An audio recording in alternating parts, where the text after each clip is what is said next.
So the sound system is on. We're good to go. Well, thank you very much, everyone, for coming today in this heat. Luckily, we have to spend an hour together in Hammam, where the temperature is a bit cooler than outside. This is probably due to some effects caused by human beings, which we're accusing every day on climate change issues being an issue worldwide. But today we're going to be speaking with the panel here on the energy transition for the Western Balkans and what is actually happening and how countries are focused to tackle this transition, and whether there will be a will, both political but also from the general public, to accept these changes in the Western Balkans. With me today, we have Mr. Axel VOSS, Deputy Head of Mission of the German Embassy in Kosovo, Ms. Rinora Gojani from KOSID, and Mr. Aleksandar Macura from Western Foundation in Serbia. We are trying to tackle this from a regional perspective to see together where is the region going these days, despite these developments worldwide trying to change the course of the energy demands and production. The energy systems are transforming worldwide, but is the Western Balkans accepting these changes, or if we're actually doing anything to help and promote these changes that should happen in the Western Balkans as well. Now, we know that in some countries this transition has started many, many years ago. At that time when this transition was a bit costly, if I may say, such as the case of Germany, where we had the Energiewende concept being developed in Germany, with a relatively high cost of renewables being integrated into the system at that time. But is that the case today, as we speak? We know that for the first time this year, the price of solar energy and wind energy is competing heavily with coal. In some countries, these prices are even cheaper than coal, which is something to admire and something to follow as well. In some countries, we also have seen those plans to shut and phase out coal completely by 2020, 2030. They do have some objectives to reach and some goals as well to reach by fighting the climate change issues worldwide. And they have set those goals also in terms of phasing out fossil fuels and shifting towards renewables. As I said, in some countries this was the case when these things were perceived as very sophisticated, but also not hesitating much to do due to the political will that was existent in those countries. In some areas that was not the case, especially the Western Balkans. When we talk about the energy, we immediately associate Western Balkans with the heavy and large lignite reserves and coal reserves around the Western Balkans. In many cases, we find politicians and politics competing with each other, who is going to build more fossil fuel plants and ignoring at the same time renewables and these developments. So we are at a situation where we need to look at the practices from other countries that have taken actions in reducing the mitigation and mitigating the climate change effects, at the same time reducing the cost of renewables and phasing out the fossil fuels, as I said earlier. I won't take much time here, but I would like to invite Mr. VOSS from the German Embassy to talk a little bit more about the case of Germany when they introduced the Energiewende concept, and to what extent that would be applicable to the Western Balkans region, starting from Kosovo, Serbia, and other countries, to see whether we are in the stage where, I'm not saying that we should do a copy-paste thing, but at least try somewhere where we know that the Energiewende concept doesn't really mean only shifting towards renewables, but that has grid association problems, that has, I'm not going to say problems, I'm sorry, but issues, and other issues which have to be modernized and be in line with the concept to work fully. So Mr. Voss, I would like you to share some of your thoughts and ideas, how Germany did it, and was that a success story, and if that could be replicated into our region. Thank you. Can you hear me? Now I can hear me. Okay. Yes, I just arrived in Kosovo 2 weeks ago, so I cannot prescribe anything for the Western Balkans, not give you any advice on what the region should do for itself. I can only talk about German experience, and I can hope then that here in Kosovo we can pick and choose the elements which Germany has used and used successfully, and maybe the bad experience also not used, because there has of course been failures also and mistakes in Germany over the past 2 decades and a half.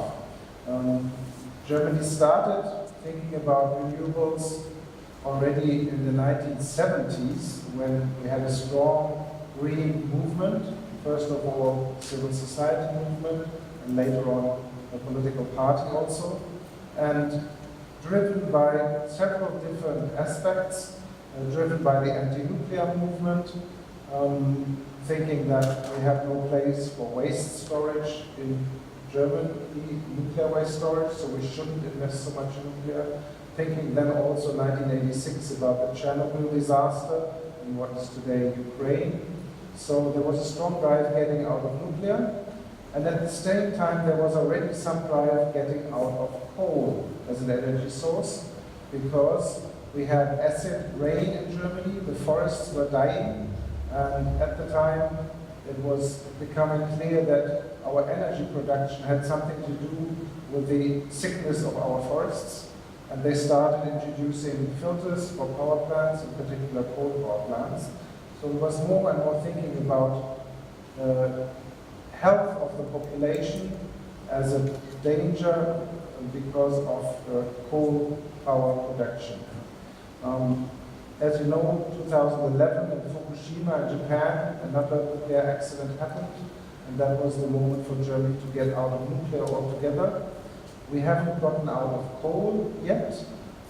We have stopped we're planning to stop mining for black coal, and I expect that after the next German elections there will be a new debate also in Germany about getting out of lignite, because again there's health problems. We have the climate goals which we cannot reach if we produce too much power from coal.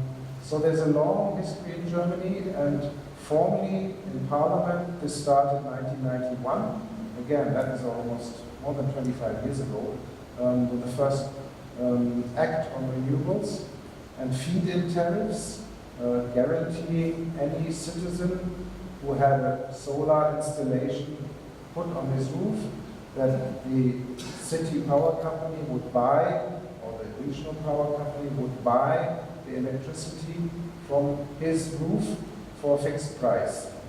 And the price was made very attractive, so a lot of citizens invested in this.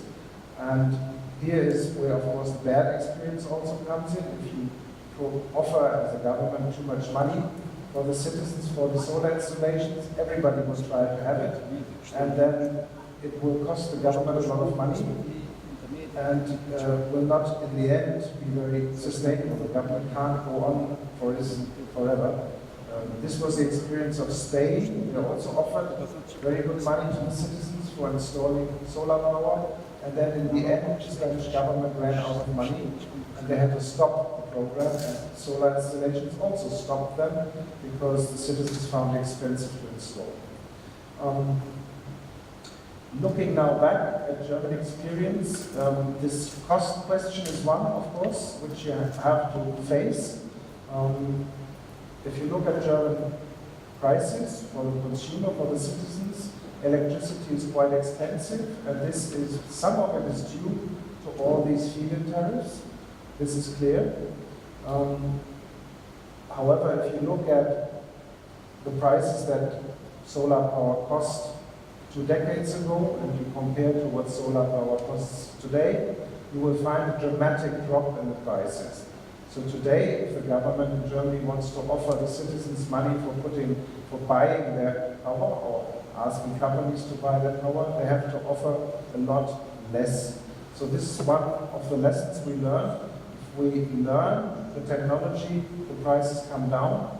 So today, the Western Balkan region can benefit from solar prices that are a lot lower than what the German government thought 2.5 decades ago. You also have other benefits, of course. The amount of solar and wind energy, which Germany is also producing a lot now, enables you to cut the subsidies that the government pays for coal power production. Because if you look at it, I think I have already learned in Kosovo also, that the citizens do not pay the full price of the production, so the cost is not covered. If you had to pay the full price for the coal that is being produced, coal power that is being produced, it would be higher. And in the moment that you use wind and solar energy, you do not have to modernize the coal power plants, the old ones, and you don't have to build new ones. So the government can also save some money. There is, of course, the health benefits. Using clean energies means also that the health benefit for the population is there. This was especially visible in the highly populated Western German cities where coal power was used. And some of the effects that you still have in Pristina today, that in winter you will have very dirty clothing very quickly, also was the same experience in West Germany and is now finished there. We don't have this problem anymore, and also the stuff doesn't get into our lungs anymore, as it does in Beijing, in New Delhi, and a lot of large cities in the world where the citizens suffer from these dirty fuels. We have also learned in Germany that using solar power and wind power creates new jobs. We have calculated that in 2015 there was about 330,000 jobs already directly from renewable energies, not counting now e-mobility, not counting energy efficiency, just counting wind and solar created more than 300,000 jobs. Some of them, in addition, were created now in China. China is benefiting also from our technological innovations. You now find companies in China making solar panels. They make them with German machines, so it gives some jobs for Germany to make machines, but it also gives jobs for Chinese workers to make the solar panels that people put on their roofs. Beyond this, you have, of course, the aspect of energy independence. Germany depended almost, except for sub-coal, almost exclusively on other countries for their fossil fuels, importing the oil, importing the gas, importing some coal. And we are starting to get rid of this now. We're becoming more and more independent by using our own wind and our own sunshine. Though we don't have as much sunshine as Kosovo does, that's clear. We have a lot less. So for us, a solar installation on a roof gives a lot less electricity than I think you would have here in Prizren. Finally, there is the climate benefit. This is not visible to the single citizen today, but it is for the future of our children. We know that humanity is increasing global warming dramatically. We know that this will end very badly, not for the planet. The planet can survive. It's 4 degrees hotter every year or 5 degrees, but humanity will suffer dramatically if we have sea level rise, if we have regions in Africa where nobody can live anymore because it gets exceptionally hot, where other parts of the world where the water will not be sufficient to support people living there, and we will have dramatic migration movements. So doing something about clean energy now will also help the next few generations to live better on this planet and not suffer the consequences of the failure to do something that we do now. Finally, perhaps, some lessons we learned about how to deal with the renewables. I already mentioned that you always have to look at the cost of production. So the government should not give a fanciful high subsidy to citizens or companies who produce renewable energy. It should always look how much does it cost, and then it should give a little benefit above the cost, and in this way encourage the installation of renewable energies, but not enable people to get rich from it. If you look at German subsidies for renewables, you will see that over time it's like stairs. It always kept going down. And if you look at the country in Europe which paid the highest subsidies compared to the cost, it was Greece. And the Greek example is not one that can be easily followed because it was too expensive for the government, as was Spain, which I already mentioned. Another lesson I think that we learned also is that if we only try this feed-in tariff, guaranteeing a price to the citizen or the company for a number of years, then we are only trying one single model, and maybe the government is still paying too much because the cost might suddenly drop more than was expected. So it is useful to also try other models. Kosovo, I believe, is now trying auctioning, selling a license to get a certain amount of subsidy for wind energy and solar. And this something Germany is also trying now, but only after 25 years of using the other model. Now we're shifting, we're starting with auctioning rather than giving a guaranteed price at the beginning. And finally, we have learned that we must watch our jobs. Some industries and some companies in Germany use a lot of energy, and if we forced them to buy and use renewable energy, and if we forced them to pay for their emissions of CO2, then these companies will either go bankrupt or they will leave Germany and go to other countries where they don't have to pay such a high price for power, or where they don't have to pay for their emissions. So what we have done in Germany and also in other EU countries is that we give exemptions to some companies that cannot survive a high electricity price. I don't know whether this is useful for Kosovo and the West Balkans, but I guess some of the industry would be in a similar dramatic trouble if suddenly this policy was applied to them. So that is useful to look at the consequences before anything bad happens. Well, so much perhaps for lessons learned from Germany. I'm sure we will come back to you again later on, but just to continue with the rest of the panelists. So Rinora, we learned here a lot of good and advantages that happened to Germany when they switched towards renewables, but some of actually also the disadvantages that they've had in the beginning, especially having to pay a bigger price at that time, which I'm sure it won't be the case today as we speak. But where does Kosovo stand in that regard? I mean, Kosovo Civil Society Consortium for Sustainable Development is watching the strategies and the ways how Kosovo would like to develop the energy sector.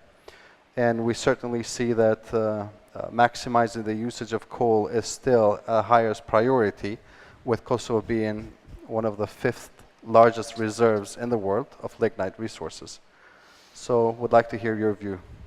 Thank you very much. It's really interesting to hear that even for 2 weeks, I think you pretty much understood the country and could make correlations between the situation in Kosovo and what happened back in 1981 in Germany. And we are not yet in 2017 in Kosovo, but in the region as well, not ready or still thinking about something which Germany thought before and they acted and now they moved.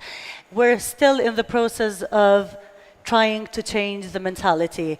I see that here we have foreigners as well, and you guys are lucky to stay in Prizren, which is cleaner city than Pristina, for example, because power plants which produce electricity for whole Kosovo are only 5 to 7 kilometers from Pristina. So the air and the air pollution and environmental damage, it's way bigger in the area close to Pristina rather than this one in Prizren.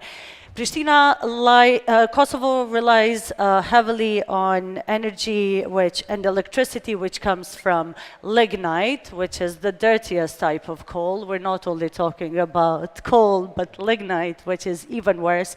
And this is causing a lot of problems.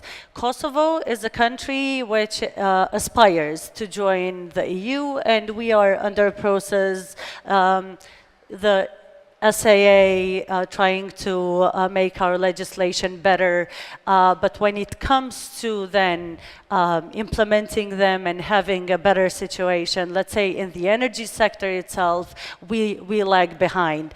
As part of this integration and being signatory of Energy Community Treaty, Kosovo has targets and obligations which needs to fulfill. And Kosovo is struggling a lot because the energy transition brings us to introducing and investing as much as we can in renewable energy. And we in Kosovo only have 3% of renewable energy, which comes from hydro and not much from wind or solar and so on. And as you said, Kosovo has more sun than Germany does, but when we see how much do we produce from sun, then it's nearly to zero. Whereas within the Energy Community Treaty, Kosovo is the last one with percentage to fulfill the obligation.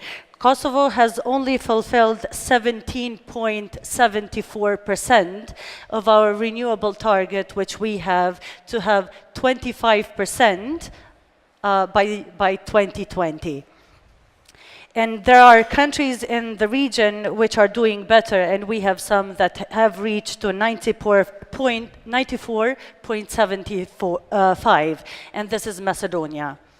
So we have neighboring countries with kind of the same climate, but which are doing better, whereas our government is putting the biggest or highest energy in building a new power plant or having a mentality of only investing in fossil fuel energy.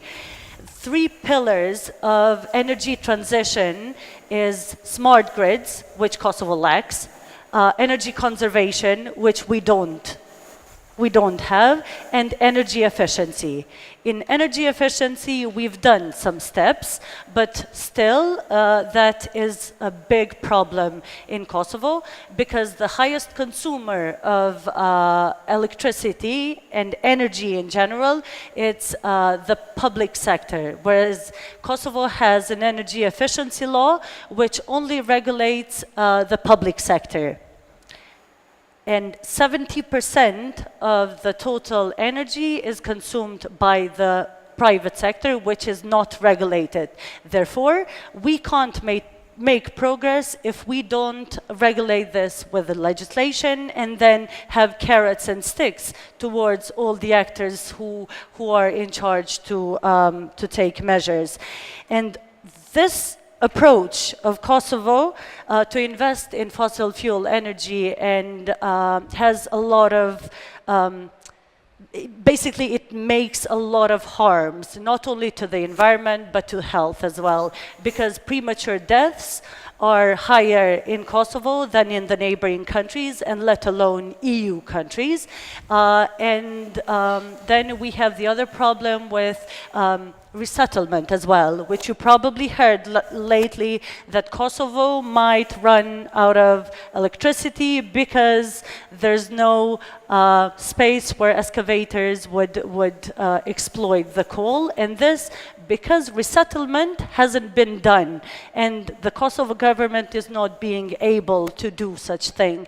And this is causing, as I said, not only environmental but even social problems. And energy transition as such, it's a must for Kosovo, together with the region, the Western Balkans region. pointed, and I want to point here, kind of 3 measures that could improve the situation and which should be addressed right away in order to have a better future. And not to think that our future is dead or our future is black and coal mine.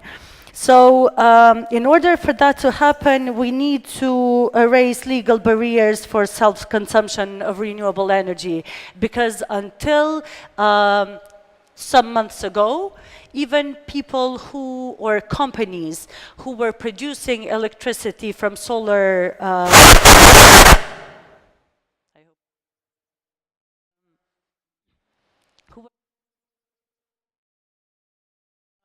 solar panels, they were not able, actually they would get a fine if they would put electricity in the grid.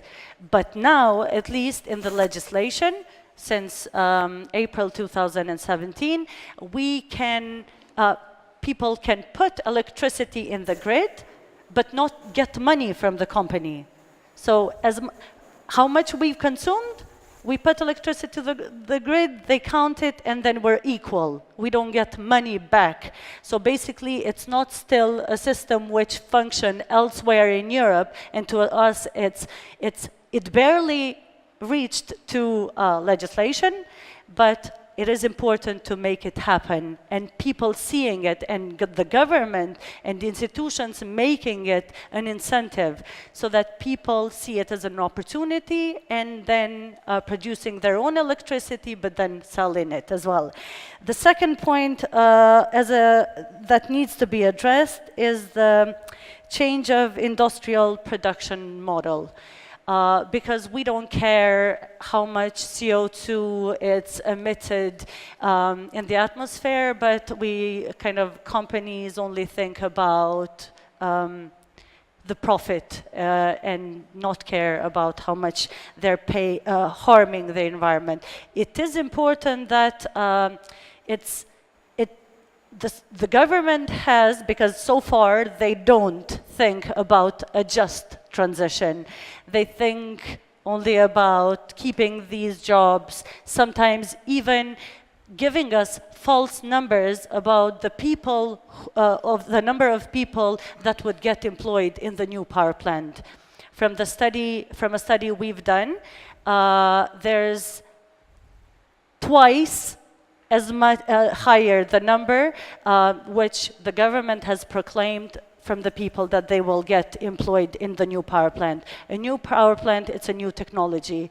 It's not the same as the old ones, which most of the machinery were mechanic one. Now there are new technologies that Germans are inventing and other countries are using. So it's important that our policies make or give opportunity for green jobs. And what do we think about green jobs? Is agriculture, energy efficiency, because we have a population that is in charge and can produce insulation material, but as well being a force to implement those measures. And you probably saw that most of the houses in Kosovo are in red bricks without an insulation. And most of the houses are heating their spaces with electricity. And we know how much losses then we have from thermal energy turned into electric energy, and then from electric to thermal again. So that's not a mentality or a mindset that a poor country such as Kosovo should follow. And we're not that rich to invest in power plants or invest in a power plant that would provide us energy for heating. And then the third is sustainable transportation. I wish I could come to Prizren with a train and not having to look for a parking spot here, and everybody coming here with its own car, and I mean, the fuel we burn and so on. And the third, which I want to point out, and then I'll stop because I don't want to take all the time, I would leave it for questions. It's to democratize the energy sector. What do we mean here? It's usually high officials are connected to companies who produce this kind of electricity, or they have the roots of corruption are there, and in a way they're choking the energy system with fossil fuel energy, not letting other producers to produce any kind of other electricity and making it attractive for the others. So because of their own benefits and because of that mindset and these narrow interests of certain people, which we have in Kosovo and certainly the region as well, because I don't want to say it, but I'll say it. There's an energy mafia which operates in the Western Balkans, and as a result of that, then we are in the situation as we are. And then, good. Yeah, I mean, we have to leave some time for. Yeah, Aleksandar. I will leave definitely. I just wanted to mention about feed-in tariffs. It's just recently that Kosovo approved all feed-in tariffs for all sources of electricity, of energy. But as I said, not many companies are benefiting from that because of developments and locks within the system. Thank you. Thank you. Aleksandar, you've been working on the energy system like overall in Serbia for many, many years now. We can easily call you an expert, as others will do. I mean, you go to Serbia and ask for an energy expert, everyone points you at Macura, so he is quite famous in Serbia. But do you see any changes that Serbia is taking lately? I mean, we know that Serbia is also aiming to build new coal power plants as well. So is the case with Bosnia and some other countries in the region. But how is this energy transition going to happen in Serbia when all the efforts are made to build still new power plants? And we're talking about a couple of them, not only one. But what is the government and you as a civil society expert doing in order to shift these changes towards these new developments that are happening around the world? Well, if the efforts maintain to be invested in the construction of the new power plants based on existing technologies and existing fuels, then we are not going to see much of the transition that we need. I would like to say that actually we live in the consequences of a transition, energy transition that took place 40 years ago. So the lignite systems that we operate, that we know, they haven't been created by God during the creation. They've been created by the people in the second half of the 1960s. They were thought of, and then they were constructed during the 1970s as a consequence of the external shocks that took place around the globe in those times. But those times are long gone, and now the globe looks much, much different than it used to be. So this industry, the energy industry that we know, is basically a response to the old crisis of the 70s and the turbulences that were around the world back then, the existence of the Soviet Union, the preferential access of former Yugoslavia to those markets, and all that is gone. So the conditions that really shaped the energy sector as we know it are long gone, and I think it's a must that we adapt to the new conditions around the world. The government is not yet investing much efforts in the transition, if any. But I could say that drivers behind the construction of the new plants are also, I think, diminishing, and there is less and less interest to finance new plants, and that's the crucial question. If you want to build a new lignite plant, you have to invest a lot of money, and the capital available for this type of interventions is not so abundant anymore. So you have to actually find a commercial investor in the lignite plant now, because the public money is almost forbidden everywhere. Almost everywhere. You're facing difficulties here still, but it's almost forbidden everywhere to be used in this type of interventions, and I don't think that many commercial investors would bet on lignite in this moment. So having said that, I think we will be seeing drivers for change, unfortunately, in the form of external shock. I guess this is how we are going to see it, which is definitely not the best thing for the transition. If we want to avoid that, I think we can learn a lot also from the German experience. But more in a sense in the way the society is organized. So we've learned today also that there was actually a vivid dialogue around these topics in the society, in the German societies. Many interests were confronted and discussing the way forward, not always having the ideal solutions, but trying to reach some new grounds and to choose some new directions in the energy production and consumption.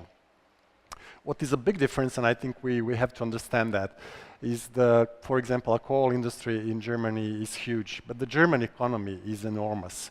So the share of these economies, traditional fossil fuel economies in Germany is far less than we have here. So the difficulties we will be facing in the transitions are larger here for this reason, and for the same reason more important than there, because the consequences to the economy will be also huge. We are in a way already switching to the future in terms of climate, because the climate extremes that we are witnessing now are really, I think, showing even to the disbelievers that something is changing. We have a lot of things happening. We have, traditional meteorologists probably paid by fossil fuel industries popping up and saying, well, this is cyclical, this is cyclical. But there are so many cycles overlapping in the last 2 or 3 years, so it's becoming, I think, obvious to the average citizens that there is something wrong with the climate. So we will be facing more and more extremes. So we need to mitigate and to adapt at the same time. We are facing, for example, now droughts in Albania. The Albania electricity production went severely down in the last couple of days or weeks or even months. And some may say, well, there is a response to that. Let's build a new lignite power plant and fill in the gaps. But you cannot respond with the cause to the effects of the climate change. So the government needs to be informed. They need to look for the truth. We all really need to look for the truth and face all the reality that is a part of this wisdom here. And this is extremely important, but at the same time not very easy. I think we are building an ample of evidence that we need to go to a different direction. What we need is reducing the barriers to entry. Rinora was mentioning one of the examples where the barriers to entry for solar energy in Kosovo has been at least to some extent reduced. We've heard that the citizens are not paying the entire production. I mean, they are paying, but through their health bills and through other bills, but not monetizing all the costs of electricity. Sometimes it's explained as a way of conducting social policy, but it's also a barrier to entry. And I think it may be even a more important driver behind the low electricity prices, because the incumbent utilities, they can find their ways in filling the investment gaps. But the newcomers who would promote new technologies, they are not in the same position. So low prices are actually a barrier to entry for our new players, which are definitely needed. If we want to have change, we have to have new technologies. The new technologies somebody has to bring new technologies to the market, either the incumbent utilities or the new players. So we need to see a lot of changes here. The strategies in Serbia still don't see that at all. I mean, in the paper you can see that in the strategy up to 2030. You can read a lot of nice words, but when you go to the balance tables, you don't see any of those words. You see the increasing coal production by 2030, increasing CO2 emissions by 2030, although in the text you read different things. The only good thing it's that these type of strategies are just a wishful thinking. So I'm getting back to what I said before. If nothing else, we will be facing external shocks that will make us transit to something else. What is I think, if nothing else, the role of the civil society is to keep informed citizens, and even if we cannot prevent these external shocks to be the only driver for the change, that the citizens are informed that it's not the Germany or the EU or the US to be blamed for what happened because they wanted us to do something, but the citizens understand that this is a failure of the bad policy that was created in ancient history. So it needs to be changed. The poverty is, I think, a very big problem. The financing of this transition, as we've heard, basically the German citizens were financing this transition, to a lesser extent industry, because it was protected from the price increase. But then those German citizens were employed in the industries creating added value, so they could have salaries covering this costs of energy. So this was one model of financing. Here we need to protect the most vulnerable by all means, but not with the low electricity price, with the increase in energy efficiency. In a lot of instances, the poorest people are incredibly energy inefficient. So there is a lot of space for win-win. Introducing new standards. In Kosovo, you see a lot of real estate development. So really, it's an opportunity to introduce stricter standard. I think that we are the last territories where you can buy a on-off air conditioning device. It's really like ridiculous. Non-inverter device. It's spending a lot more electricity than up-to-date standard machine. I was, able to talk to the people from, Fraunhofer Institute from Germany, and like a very sound story about monitoring the performance of different technologies, looking at the average and increasing standards over time, putting the bar higher and higher. And this is something that we are lacking here as well. So the consumption has to go down, and the poor people really have to be protected. I think we already invest a lot of public money in a bad way in protection of poor people. So I don't think a massive increase in public expenditures in that sense is needed. We can really utilize energy efficiency to a far more than we are doing now. And just as an illustration, perhaps, and with that I'm going to finish this round, just to illustrate how big is the current energy industry. For example, in Serbia, electricity utility transports more than 30 million tons of lignite over their rails annually. And the entire transport of goods over Serbian railroads is 10 million. It's 3 times lower than just the internal transport of the lignite industry. So the transition needs to be big, but I think it's feasible, and there are ways to do it, but you have to have different dynamics in the society. Our societies are very static. We don't discuss issues. We don't make decisions. And then I'll say that for the third time, we may end up with the external shock being the driver for the change, which I hope to avoid. And if we switch to the future sooner rather than later, I think we still may avoid that the external shocks will be the driver. But do you think, because we have been so many times advocating for this regional approach rather than individual approach for countries of the Western Balkans, and I know you've been part of so many discussions in the region about where the region should go and how should perform in order to maintain like better increase. But how could we as a region do this transitional change, and not only individual countries to start and then they would come back and say, well, we cannot make it alone, we're going to stop and let's quit here? But do you think a regional approach might put us in a better place? Well, yes, by all means, but I also tend to say sometimes that in Serbia, and I think it's pretty much valid for the region, we don't have a sectoral problems. We are still not mature enough to have sectoral problems. So also for the regional approach, what we really desperately need is trust. So without the sufficient level of trust, we cannot fully exploit the synergies which may lay in the regional approach. So building trust is very important for the energy transition as well, and I think there is a role for the civil society there.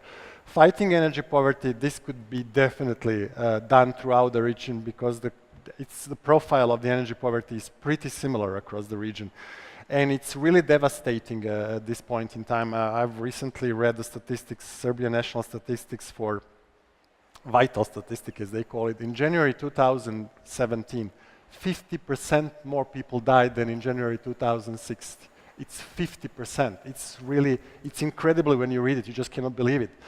It's thousands of people that died more comparing to the last year. That has to do with the way the people heat their homes and with the pollution.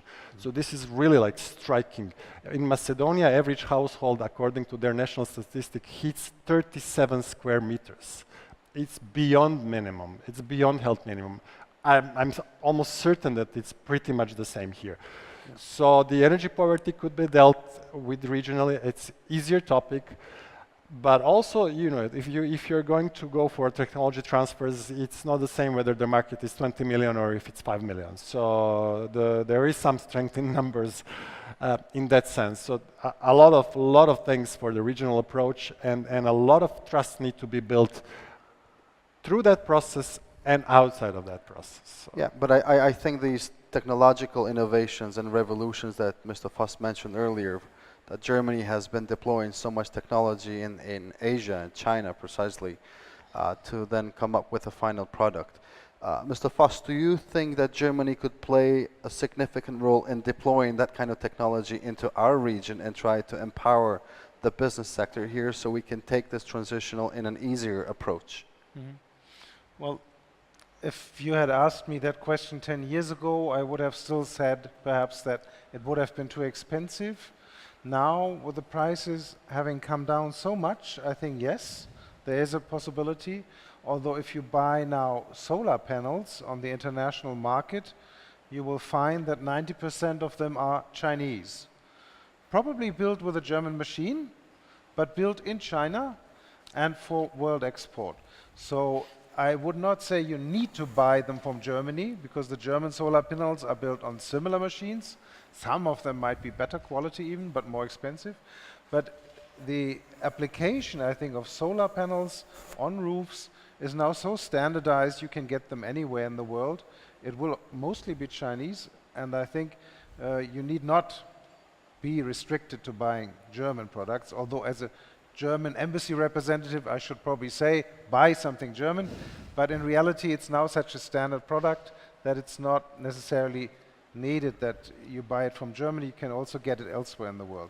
However, I mean, I would encourage countries in the Western Balkans regionally to cooperate and set up their own production facilities for certain technologies, so you don't have to buy things from China. Some of these things are heavy to ship, so there must be a cost advantage in producing them locally. Especially if you use decentralized forms of energy, I think that can be attractive.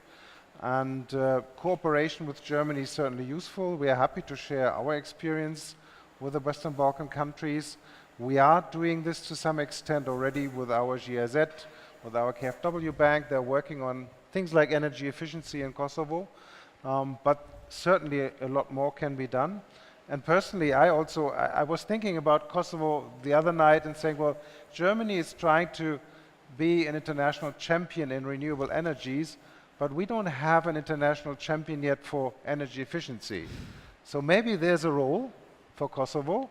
Prove to, first of all, the other countries in the region that you can do it, and then expand your profile abroad, because there is a lot to do.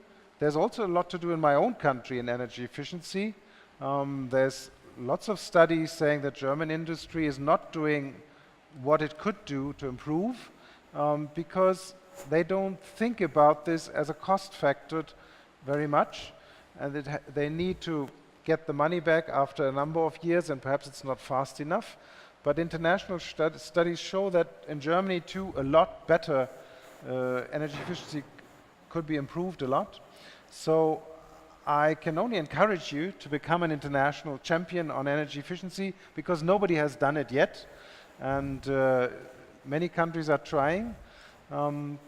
But why not Kosovo? Maybe Rinora can say a few words on the capacities that Kosovo has on energy efficiency. But I know I read somewhere that in Germany, for example, if you need to renovate your house, you're obliged to put thermal panels, at least for heating the water, on your rooftops in order to get the license to renovate houses. So maybe you can confirm whether I heard false news or not, but I think this is a huge incentive and push towards this transition where renewable energies could be used at least for some basic needs in Germany, and that could be perhaps the case also in our region.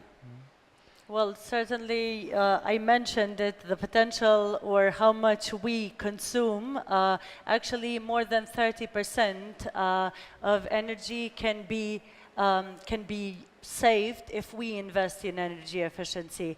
But when we look at the whole picture, then the transport as well, which we lose or consume there, 35%, all these sectors need to be addressed in order to improve the situation. But energy efficiency is the very first step that we as a country and the region needs to undertake, because we have the potential to produce, to install, and then kind of live that and live it better.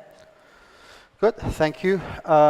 I guess before everyone leaves, we should try to open the panel for some questions from the audience. If you guys are familiar with the topics that we have talked, I know Fabian here has been following the sector mostly from the environmental perspective, the developments. But any questions from the panel, we would welcome.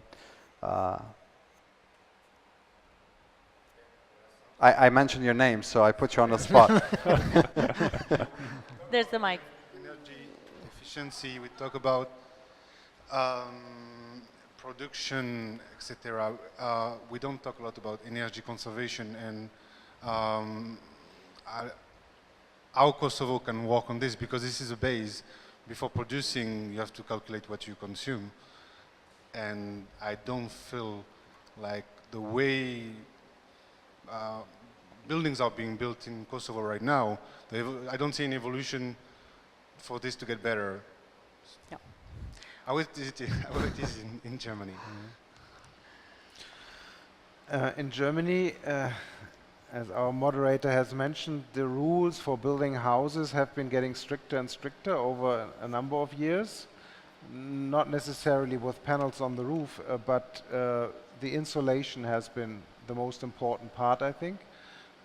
Secondly, I mean, the government was demanding that house owners, when they renovate or when they build a new house, that it becomes more and more energy efficient. So it will not apply to old houses, because that would be very expensive to do, but new houses, bit by bit, should be renovated. Also, the government has prescribed that the type of heating that you may use has to come up to a certain efficiency standard. And now, today, if you want to rent your house in Germany to somebody else or rent an apartment to somebody else, you have to have an energy certificate that shows a new person who is moving in, how much am I going to pay for the heating? Yeah? So there's no bad surprises then. And this also tries to educate not only the person who moves in, but also the owner of the house of the potential there for energy efficiency, and this has helped. I don't believe we have to put anything on the roofs yet. That might be some municipalities in Germany who are doing this, but at the federal level that is not a law that you have to have solar panels on the roof. But insulation is a law, and heating, there's also particular standards there. Yeah? But yeah, I mean, I guess for Kosovo you have to be careful, but because this increases the cost of the house when you build it. Afterwards you save money, because you need less for heating. But the initial cost is higher than, this is, I guess, natural. Yeah? Yeah. But it's a payback. I mean, given the energy prices in Germany, people are happy to invest this money, because now they know afterwards it will cost them a lot less to heat the house. And also it will be more attractive to rent it to somebody when the person who rents it knows he's not going to be paying a lot of money for just the heating. Yeah? And if I may add, because at first you directed to me, it's, as I said, one of the pillars, it's energy conservation, which it's not even a topic in Kosovo yet. Energy efficiency, at least, it is in a political discourse, and we managed to bring it up and making it a sexy topic for our politicians and the ex-minister. But the same approach that we don't know how much an energy consumes, we don't know how much Kosovo itself consumes. So I can replicate this from the house to the Kosovo as being one big house because of the losses we have. And the same applies to a house, because we don't have energy efficiency auditors in Kosovo, which are licensed and the ones who would do this. We don't have a construction code based on which then a house or a building would be done. So without having these in place, definitely we will lag behind. It is important for them to be put in place and then started being function.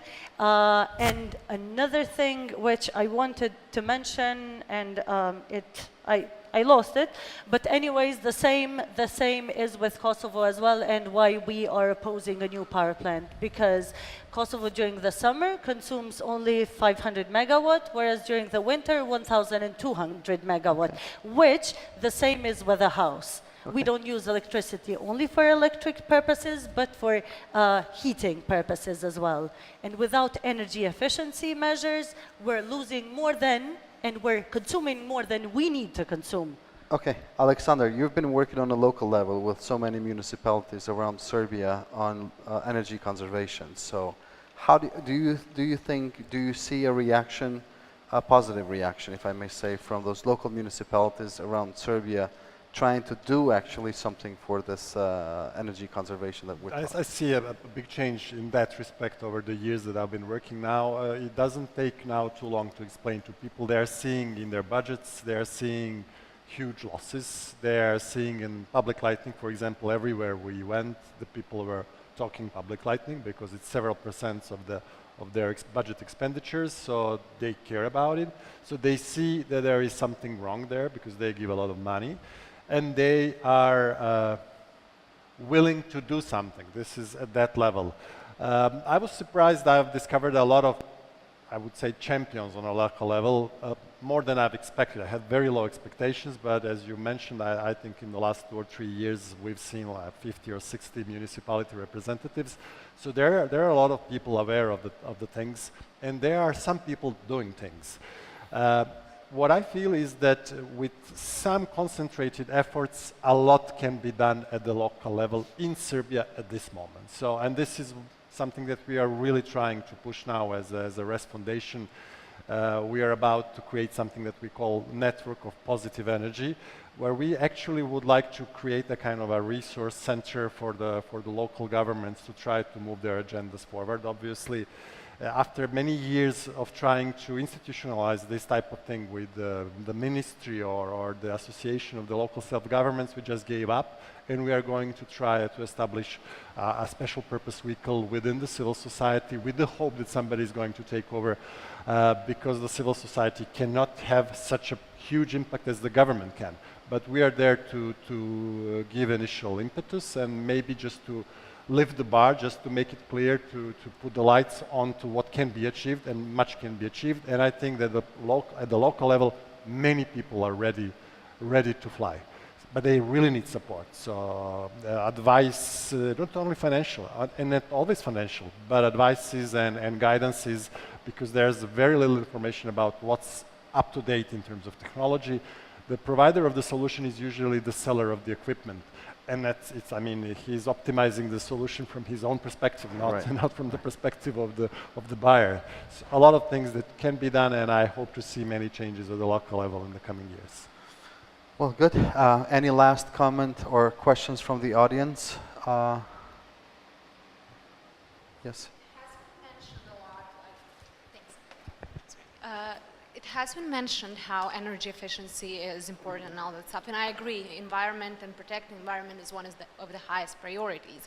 But it was only once mentioned the mentality that people in this region have, and I think that's the top priority, and that's the main problem that we're facing, because I have yet not found any government, or there was no government in this region who thought of green environment, of green development as top priority. There are other priorities, and even in Croatia, they did put energy certificates, and the only reason they did that is because they were forced by the European Union. Otherwise, they would probably never do that. And it was also backlashed. People did not want that. So what would the steps be in changing the mentality of people, starting from young age, starting from children, and then adults? Who wants to take this? I don't mind, because we've been doing awareness raising as well, and through awareness raising, trying to change the mentality. It's to people. It's important to show them how much one equipment consumes from the other, and if they have the money at once, I'm pretty sure that they will go and buy it, because it's in their own interest, and they see the change and the impact right away. But what we're struggling to change the mentality, because with people, if they have the money, they'll change it right away. But with the government, it's way harder, because then we need to partake in many working groups to change one law or a regulation or so on. And this, it's taking a lot of energy of ours, and then the process is really small. The process is long and with very small sparks in a way in the end. There are programs that have been supported by international organizations on giving grants and kind of loans, both combined, so that people see it as an incentive. Or banks itself giving loans, but not really with a high interest rate, actually, not very attractive for people to get those loans and invest in energy efficiency. So it is important to create these mechanisms that would support the mentality, because the mentality will change easy. It's just that there's no financial support for those people to invest in energy efficiency equipments, I'll say at first. But people, more and more, we see that they're making renovation. When they're renovating their houses, they're making sure that if they have the information, making sure that they put, let's say, better windows that insulate the house better in insulation material with the standard 7 centimeter and so on. So we're trying to send the information and sending them opportunities where they can benefit from. But without having an energy efficiency fund in the country, it's really hard to have immediate results. And we are asking for an energy efficiency fund that Kosovo needs to consolidate. Maybe just short Yes, on please. that also. Yesterday I went into a very fiery discussion on the Facebook.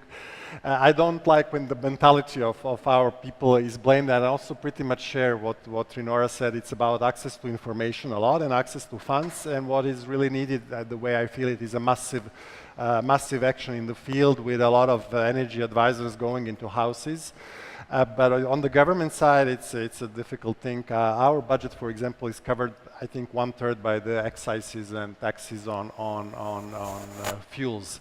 And the Minister of Finance is very aware of that. And deep in his heart, he doesn't even think about energy efficiency, because it endangers the liquidity of the budget, which is his only obsession. I mean, and probably our minister, current minister, for example, he's aware that this it's a short-term action.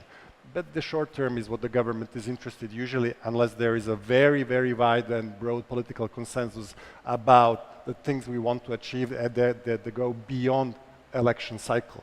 So energy efficiency, I think it's a bad word in the ears of the Minister of Finance, very bad word. He's not going to say that, but I think it's really something he doesn't even like to hear.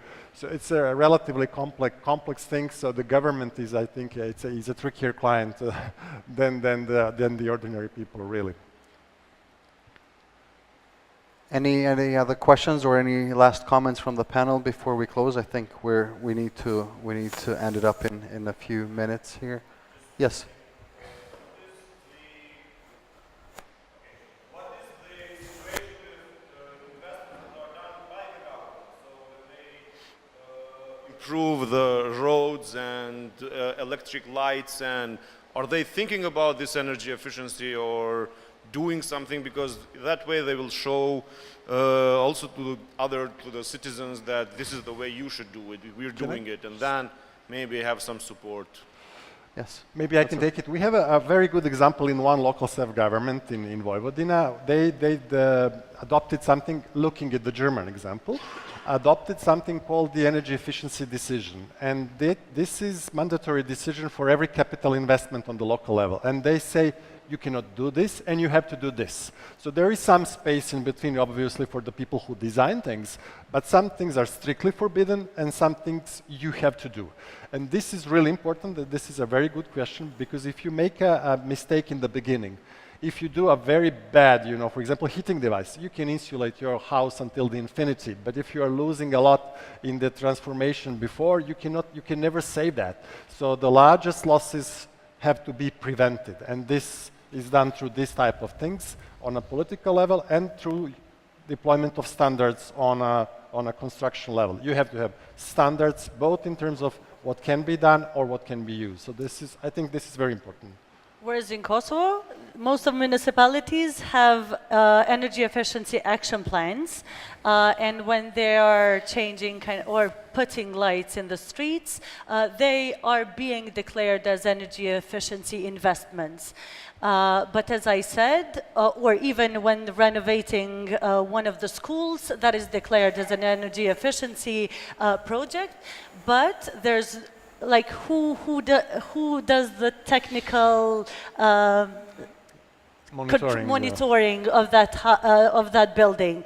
As I said, we don't have energy efficiency auditors or energy efficiency managers, for that matter, which makes the whole situation really bad. They make investments under the name of energy efficiency, but is that investment really having an impact, and is that an energy efficiency project? Then that's that's a room for another topic, which we could discuss for an hour. We shouldn't go there, because I would have also something to say, but I'm refraining myself from that. So, Mr. Voss, anything for the end? Any message? No? Nope. Good. Well, I guess we saw the German example, how they developed the concept of energy transformation. We saw their lessons that they have learned. And on the other side, we had two sort of cases, the Kosovo and Serbia case, the civil society pushing on one side for the energy transformation to happen, but yet the government's being a bit hesitant in that matter and not making a full step forward to achieve the energy transformation, because they're sort of, if I may say, stuck a bit with the old plans to build fossil fuels. But this nevertheless should be the case for us as civil society to provoke still this discussion with the governments and see how far we get. I thank you very much for being today here in the panel at Dokufest. Thank you for all your contribution, and I look forward to being with you again next time. Thank you. I have two words: switch to the future, and future is green. Good.